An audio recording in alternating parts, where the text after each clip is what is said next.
What if the most impactful thing you did for your brain health tonight had nothing to do with what you ate, how much you exercised, or whether you remembered to take your vitamins? What if it came down to something as simple, and as overlooked, as the position your body is in when you fall asleep? Here is something the research is increasingly pointing toward.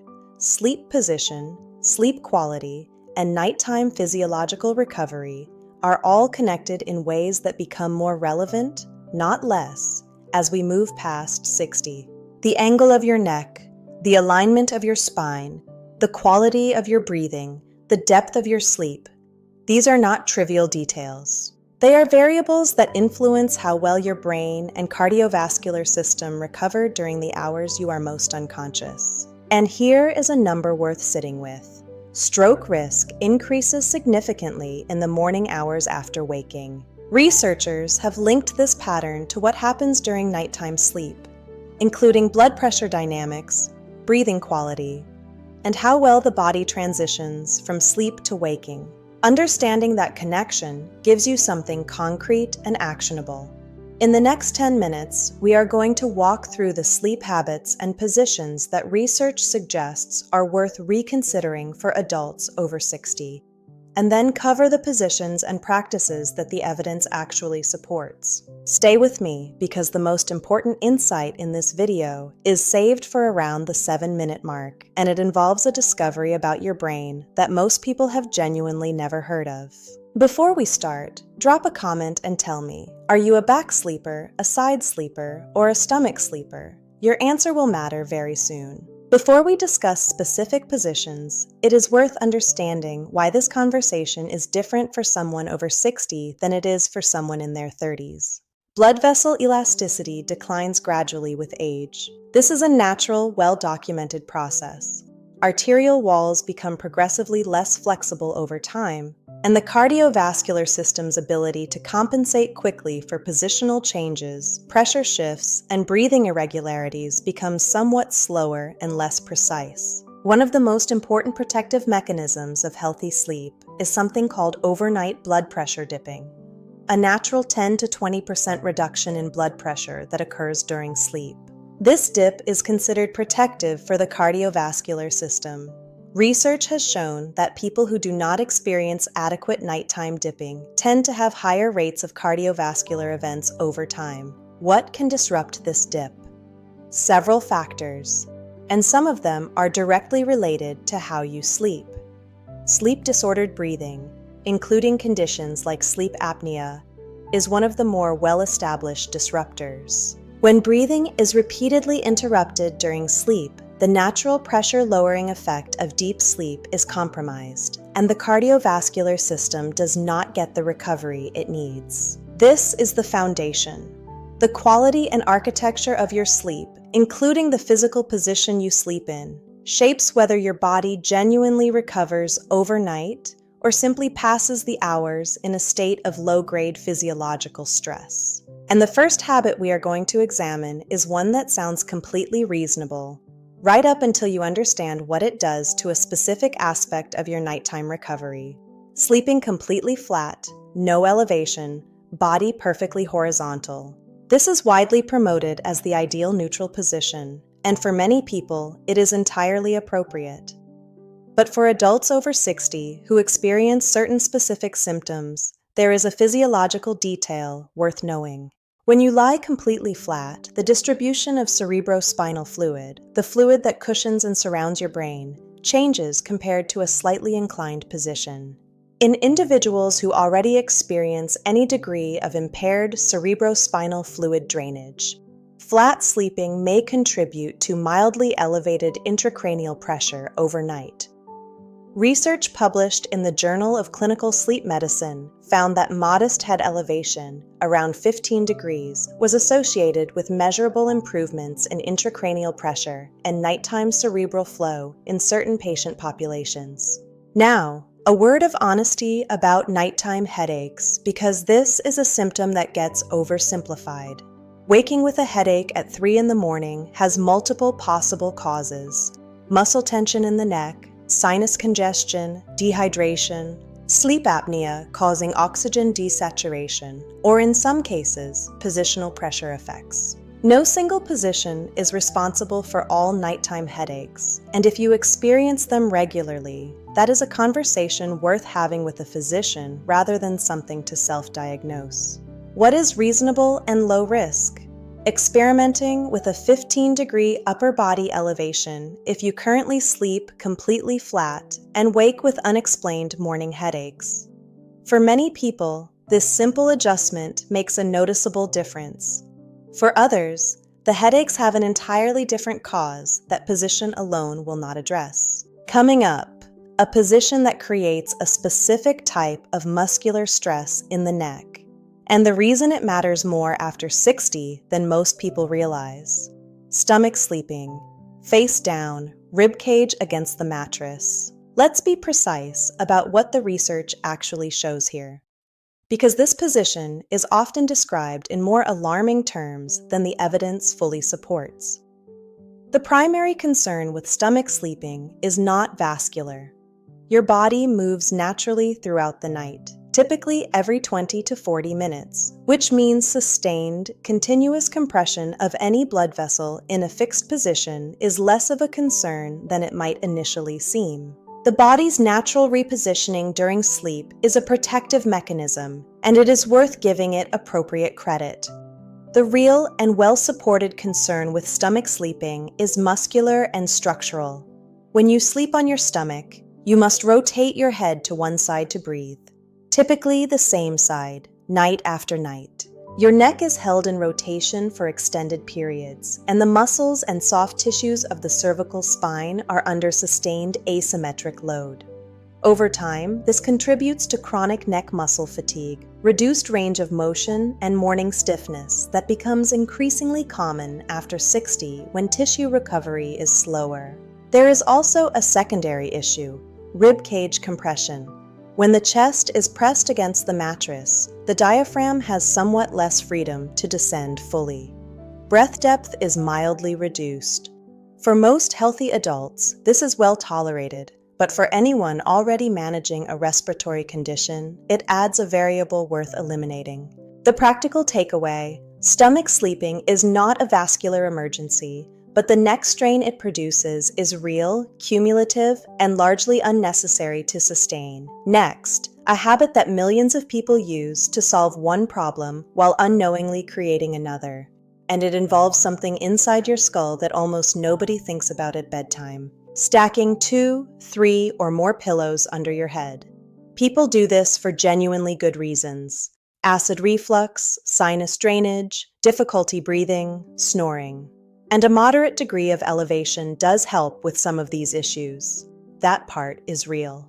The problem arises when the elevation becomes excessive, when your head is pushed so far forward that your chin moves toward your chest. This position, called cervical flexion, creates two problems simultaneously. First, it places the neck muscles under sustained forward load throughout the night, compounding the same kind of tissue fatigue we discussed with stomach sleeping, just through a different mechanism. Second, and this is the part that rarely comes up in popular health content, excessive neck flexion may partially impede venous drainage through the internal jugular vein, which is one of the brain's primary pathways for returning blood downward toward the heart. When drainage is less efficient, fluid can accumulate more slowly overnight in ways that may contribute to that familiar feeling of waking from a full night of sleep and still feeling foggy and heavy-headed. It is worth being clear: this is not a dramatic or acute event in a healthy person. But for adults over 60 who already notice slower cognitive clearance in the morning, optimizing neck position during sleep is a simple, free variable worth adjusting. One well-contoured cervical pillow, designed to support the natural curve of the neck rather than force the head into an angle, is the straightforward correction here. Before we continue, if you are watching this on Golden Glow Senior and you have not yet subscribed, I want to take a moment to ask you to do that now. This channel exists to give adults over 60 health information that is honest, research-grounded, and genuinely relevant to life in this stage. Not trends, not products, not exaggerated claims. Just science translated into something you can actually use. New content every week. Subscribe and hit the bell, and then come straight back, because the most important part of this video is still ahead. 2 more patterns worth addressing before we reach the solutions: side sleeping and cardiovascular considerations. Here the science requires some precision. The idea that sleeping on the right side significantly compresses major veins and stresses the heart is often overstated in popular health content. The body's natural movement during sleep prevents the kind of sustained, continuous compression that would produce meaningful circulatory impact in a healthy person. Where side sleeping direction does become clinically relevant is in specific situations. Pregnancy, where left side sleeping is recommended to optimize uterine blood flow in later trimesters, and in certain documented heart failure cases where patients have reported position-dependent symptom changes. For most adults over 60 without these specific conditions, the direction of side sleeping is less critical than the quality and depth of the sleep itself. The tightly curled fetal position is worth addressing separately. When the knees are pulled fully toward the chest and the spine is in significant flexion throughout the night, the concern is primarily respiratory.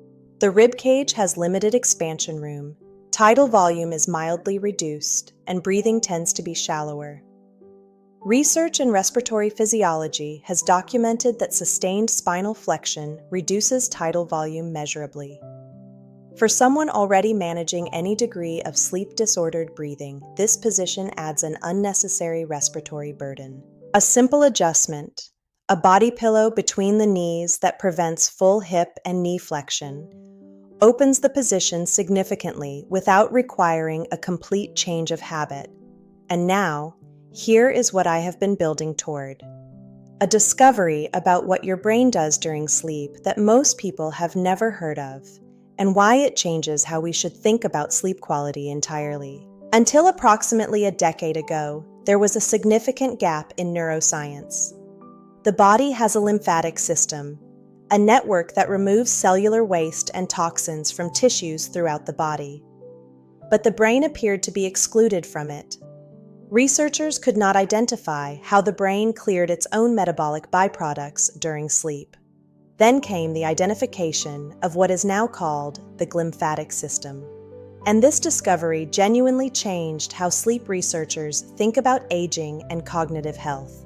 During sleep, specifically during deep, slow-wave sleep, cerebrospinal fluid pulses rhythmically through channels surrounding brain cells, flushing out waste products that accumulate during waking hours.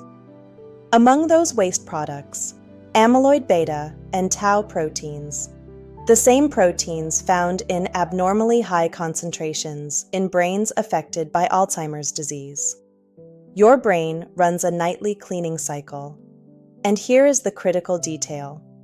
This system appears to operate most efficiently during deep sleep, and research suggests that sleep quality and body position both influence how effectively it functions. A study published in the Journal of Neuroscience found that lateral, side-sleeping positions appeared to support more efficient glymphatic drainage compared to back or stomach positions, based on the fluid dynamics of cerebrospinal flow. It is important to note that this research is still developing, and direct clinical conclusions in humans require further study, but the mechanistic finding is significant and consistent with what we know about how cerebrospinal fluid moves. The practical implication is this: shallow, fragmented, or disrupted sleep, regardless of position, reduces time spent in the deep sleep stages where glymphatic clearance is most active. Sleep apnea, which repeatedly interrupts deep sleep, is therefore not just a breathing problem. It is a potential impediment to the brain's nightly waste clearance process. If you snore heavily, wake frequently, or feel unrefreshed despite adequate hours in bed, that is worth discussing with a physician, not because of dramatic immediate risk, but because of what consistent, long-term sleep disruption may mean for brain health over years and decades. And the good news, which I want to make sure you hear clearly, is that most of what optimizes this system is within your direct control starting tonight. Position 1. Left or right side sleeping with neutral neck alignment. Side sleeping in general is associated with better glymphatic drainage than back or stomach positions based on current research. Left side sleeping has some additional theoretical support based on fluid dynamics. But the honest answer is that the evidence does not yet clearly establish that one side is dramatically superior for most people. What matters more is that your neck is in a neutral position, not rotated, not excessively flexed, and that your spine is reasonably aligned. A contoured cervical pillow and a pillow between the knees accomplishes this for most people. Position 2. Back sleeping with modest upper body elevation. For those who cannot tolerate side sleeping, elevating the upper torso 15 to 30 degrees using a wedge pillow or adjustable base is a well-supported alternative. This keeps the airway more open, which is particularly relevant for anyone with mild sleep apnea or snoring, reduces the positional factors that may contribute to intracranial pressure elevation in susceptible individuals, and supports comfortable spinal alignment with a small pillow under the knees. One monitoring tool worth considering: an overnight pulse oximeter, a small clip-on device that tracks blood oxygen levels through the night. If your oxygen regularly falls below 92%, that is data worth bringing to your physician. It may indicate sleep apnea or another breathing issue that no positional adjustment alone will resolve. Before the final summary, if this video gave you something that your last doctor's appointment did not, I want to ask you to subscribe to Golden Glow Senior right now. Every week, this channel publishes content built around one standard: accuracy. We cover what the research actually says, with the nuances included, not stripped out to make a simpler headline. If that is the kind of health information you want in your life, subscribe and turn on notifications. It takes 5 seconds, and it means you will never miss what comes next. Let's close with the full picture. Honestly summarized, sleeping completely flat may contribute to mildly elevated intracranial pressure in certain individuals. A 15-degree elevation is a simple, low-risk adjustment worth trying if you wake with unexplained morning headaches, though headaches have multiple causes and position is only one of them. Stomach sleeping causes real muscular strain in the neck over time. It is not a vascular crisis, but the cumulative structural load it creates is unnecessary and easily avoided. Stacking too many pillows pushes the neck into cervical flexion, adding muscular strain and potentially affecting venous drainage from the brain. One contoured cervical pillow is the correction. Side sleeping direction matters in specific clinical contexts, pregnancy, and certain heart conditions. But for most adults over 60, the quality and depth of sleep matters more than which side you face. The fully curled fetal position reduces breath depth. A pillow between the knees opens the position without requiring a full habit change.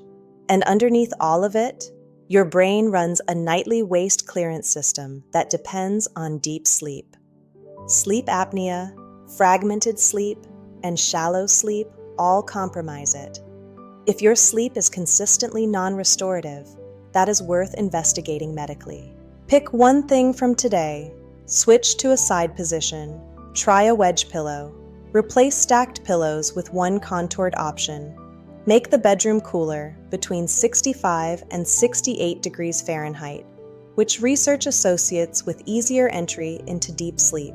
Small, consistent changes made every night compound over months and years into something meaningful. Drop a comment below and tell me which change you are making first. I read everyone, and if this video gave you something useful, share it with someone over 60 in your life who wakes up tired and has never understood why. I will see you in the next video.